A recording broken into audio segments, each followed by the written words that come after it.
Hello everyone, welcome to the channel. In this video, I will show you how to remove echo from your sound recordings in Audacity.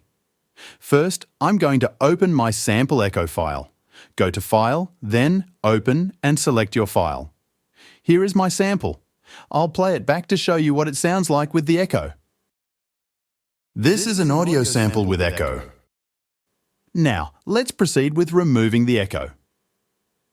First, select a section of your audio clip that contains the echo. Use the Selection tool or press F1 on your keyboard, then highlight the part you want to work on. Next, go to Effect, then Noise Removal and Repair, and click on Noise Reduction. If the OK button is not highlighted, you need to get a noise profile. Click Get Noise Profile, then go back to Noise Reduction. The most important setting here is the noise reduction in decibels. You can preview your adjustments by pressing the Preview button. For example, if I set the noise reduction to 20 and click Preview, you'll hear the difference as it reduces the noise and volume. This is an audio. Adjust this setting to your preference. You can also adjust the sensitivity and frequency smoothing. Once you're satisfied with the settings, click OK. You'll notice that the selected part has a smaller visual graph, indicating the echo has been reduced.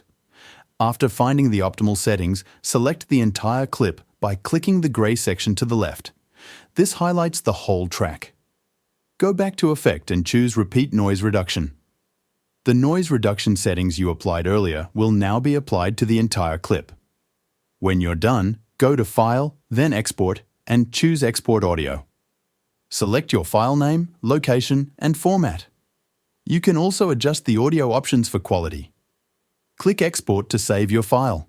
That's how you successfully remove echo from your audio files in Audacity. Thank you for watching. Don't forget to subscribe to the channel, and I'll see you in the next one.